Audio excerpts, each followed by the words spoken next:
نحمده ونصلي ونسلم على رسوله الكريم اما بعد فاعوذ بالله من الشيطان الرجيم بسم الله الرحمن الرحيم فإن للذين ظلموا ذنوبا مثل ذنوب أصحابهم فلا يستعجلون فويل للذين من يومهم الذي يوعدون صدق اللہ العظیم فإن پس بے شک للذین ظلموا ظالموں کے لیے ذنوباً عذاب کا حصہ مثلا اسی کی مثل ہے ذنوبی اصحابہم جیسا ان کے اصحاب کے لیے حصہ فلا یستعجلون سو یہ جلدی نہ کریں فویل للذین کفروا بس کافروں کو عذاب ہوگا من یومہم الذی یوعدون اس دن سے جس دن سے ان کا وعدہ ہے۔ اللہ جل سبحانہ وتعالی یہاں اہل مکہ کو اپنے محبوب کے توسل سے مخاطب ہیں کہ مکہ کے کافروں تمہارے لیے بھی اسی کی مثل عذاب ہے جیسا تمہارے اصحاب یعنی تم جیسے پہلے کافروں کو جیسے عذاب دیا گیا۔ جس طرح پہلے کافروں کو دنیا کی ذلت اور رسوائی اٹھانی پڑی اسی طرح تمہیں بھی انہی کی مثل دنیا کی ذلت اور رسوائی اٹھانی پڑے گی۔ یہاں اس کے لیے لفظ ذنوب بولا گیا۔ ذنوب یہ ذنب سے بنا ہے اور ذنب کہتے ہیں جانور کی دم کو، اور جو قوم کے رذیل خسیس لوگ گھٹیا لوگ ہوتے ہیں انہیں بھی عربی زبان میں ذنب القوم کہا جاتا ہے کہ یہ قوم کے خسیس اور رذیل لوگ ہیں۔ اور پھر یہ لفظ ہر اس فعل میں استعمال ہونا شروع ہوا کہ جس کا انجام برا ہو، اسی لیے عربی زبان میں گناہ کو بھی ذنب کہا جاتا ہے کیونکہ اس کا انجام برا ہے۔ گناہ جتنا مرضی آپ کو لذت دے لیکن اس کا انجام برا ہے، اس لیے اسے ذنب کہا گیا عربی زبان میں۔ اور یہاں بھی اللہ تعالیٰ یہی فرما رہے ہیں فوائل کہ ان کافروں کے لیے اسی کی مثل عذاب ہے جیسا ان کے اصحاب کے لیے، یعنی جیسے پہلوں کے لیے کہ پہلی اقوام جن جن افعال کی وجہ سے برباد کی گئیں، تباہ کی گئیں، ان پر ہلاکت مسلط کی گئی اور ان پر عذاب آئے، اسی طرح مکہ کے کافروں تمہیں بھی اسی کی مثل رسوائی سے گزرنا ہوگا۔ اور یہ وعدہ کس دن کا ہے؟ بدر کا۔ 1000 چن چن کر مکہ سے لائے گئے، جن کے تیر کے نشانے پر یقین تھا، جن کی تلوار نے کبھی خطا نہیں کی تھی، جنہیں اپنی جیت پر اتنا اعتماد تھا کہ وہ مکہ سے رنڈیاں ساتھ لائے تھے کہ ہم فتح کا جشن منائیں گے، اور ترب و اتناب کا سارا سامان مکہ سے لے کر آئے تھے۔ اضافی اونٹ ساتھ لائے گئے تھے کہ جشن میں یہ اونٹ ذبح کر کے دعوت کا اہتمام بدر کے میدان میں ہوگا۔ کس قدر یقین و اعتماد تھا اپنی جیت کا، لیکن کتنی بری طرح 313 سے ہارے کہ 70 سرداران مارے گئے اور 70 قیدی ہوئے اور سارا ساز و سامان چھوڑ کر میدان سے بھاگ پڑے۔ یہ ہے رب کی طرف سے ذلت کا جو وعدہ تھا وہ اللہ تعالیٰ نے بدر کے میدان میں پورا کیا۔ اخروی عذاب تو ہونا ہی ہونا ہے، وہ تو اپنی جگہ پر، لیکن کہا گیا کہ جیسے پہلوں کے ساتھ ہوا اسی کی مثل تمہارے ساتھ ہوگا کہ جس طرح پہلو کو رسوائی دیکھنی پڑی تمہیں بھی رسوائی دیکھنی پڑی. اور وہ بدر کے اندر رسوائی دیکھی اور پھر اس کے مقابلے پھر اس کے بعد تسلسل سے ہارتے گئے, پھر جیت کے لیے ترس گئے, لیکن جیت انہیں نہیں مل سکی. میں نے جمعۃ المبارک کے خطبہ میں آپ کو بتایا تھا کہ ہر قل کے ساتھ جب مسلمانوں کی جنگ ہوئی, یہ دور فاروقی ہے, 7 لاکھ فوج تھی عیسائی, 7 لاکھ فوج عیسائی تھی, اور مسلمانوں کی تعداد کتنی تھی؟ صرف 30,000.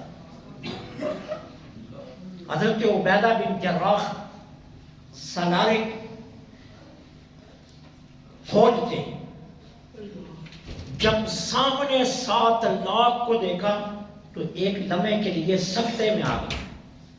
حضرت خالد بن ولید, یہ وہ ایام تھے جب حضرت عمر نے انہیں معزول کیا ہوا تھا اور انہیں عام سپاہی کی حیثیت سے لشکر میں شامل کیا ہوا تھا. حضرت عبیدہ بن جراح نے حضرت خالد بن ولید کو بلایا اور کہا مجھے کوئی طریقہ بتاؤ کس طرح اتنی بڑی فوج کے ساتھ 30,000 جنگ لڑ سکتا ہے, جبکہ 7 لاکھ کے مقابلے میں.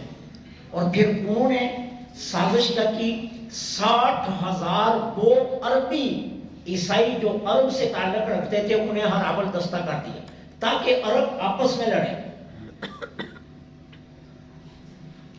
اب حضرت خالد بن ولید کا جواب سن کر آپ سر پکڑ کر بیٹھ جائیں گے. دنیا میں آج تک کوئی سپہ سالار ایسا نہیں کر سکا اور نہ کر سکے گا.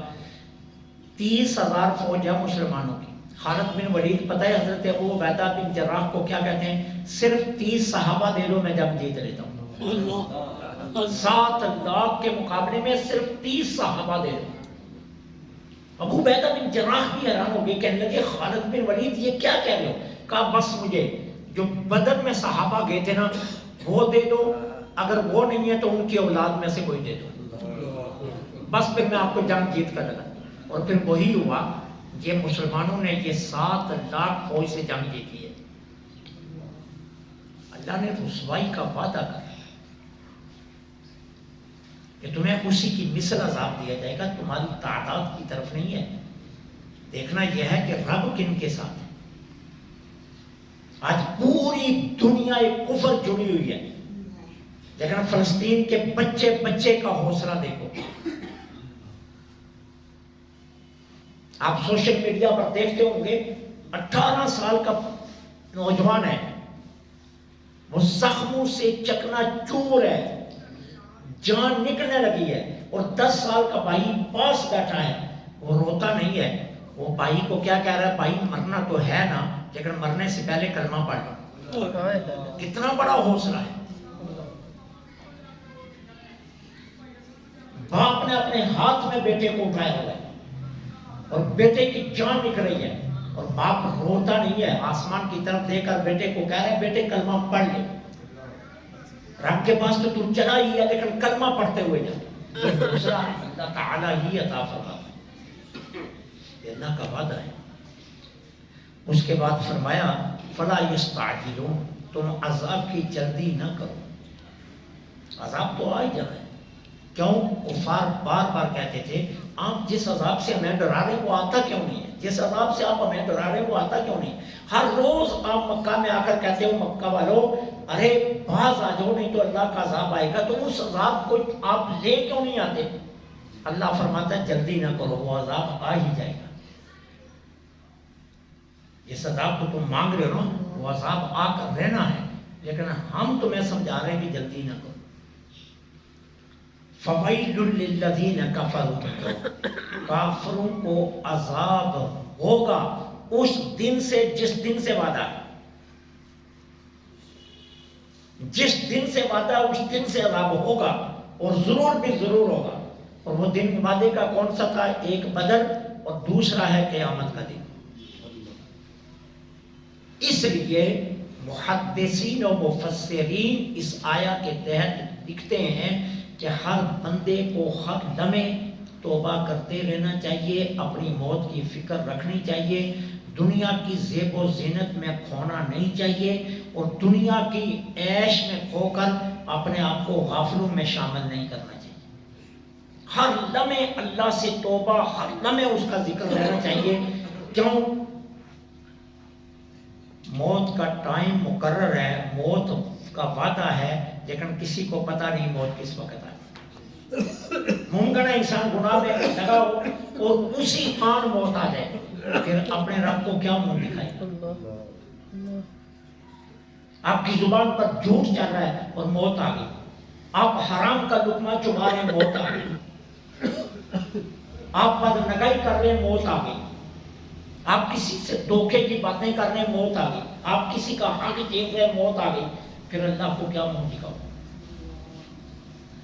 اسے کہا ہر لمحے اپنی موت کو یاد رکھنا چاہیے، ہر لمحے فکر کرنی چاہیے، ہر لمحے اس پر توجہ رہنی چاہیے کہ میں نے رب کی بارگاہ میں جانا ہے، وعدہ یقینی ہے، پکا ہے، لیکن ٹائم مجھے علم نہیں، وہ کسی وقت بھی آ سکتا ہے، کسی لمحے بھی آ سکتا ہے۔ تو پھر اگر میں نے گناہوں میں آلود ہو کر اپنے رب کے سامنے گیا تو پھر میں کیا جواب دوں گا؟ اس لیے فرمایا وعدہ جو دن ہے وہ یقیناً بالیقین ہے کہ اس دن سے تمہیں عذاب کافروں دیا جائے گا، وہ وعدے کا دن ہے، لیکن وہ وعدے کا دن تم سے کیا ہے؟ ایک بدر کا دن اور ایک قیامت کا دن، کہ جب رب کی بارگاہ میں تمہیں لایا جائے گا، پیشی سے گزارا جائے گا، تو پھر تمہیں جواب دینا ہے۔ اس لیے ہر لمحے اپنی موت کو سامنے رکھنا چاہیے، ہر لمحے فکر کرنی چاہیے۔ میں نے اسی لیے آپ کو کئی مرتبہ بتایا، اللہ نے سورہ ملک میں اس لیے فرمایا الذی خلق الموت والحیات، اللہ نے موت کا ذکر پہلے کیا، زندگی کا بعد میں، یہ اسی لیے بتانے کے لیے کہ زندگی کرنے والوں موت کرو، زندگی مت کرو۔ آقا کریم علیہ الصلوۃ والسلام خود فرماتے ہیں میں ہر روز 70 مرتبہ اپنی موت کو یاد کرتا ہوں۔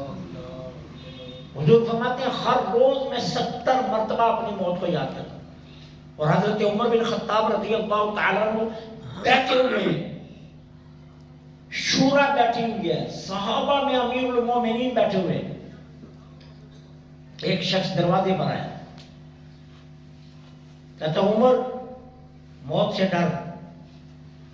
حضرت عمر بن خطاب نے اس کو پکڑا نہیں ہے، تو کون ہوتا ہے مجھے ڈرانے والا؟ مجھ سے زیادہ ڈرنے والا کون ہے؟ مجھ سے زیادہ کوئی ہے جو شخص موت سے ڈرتا ہو؟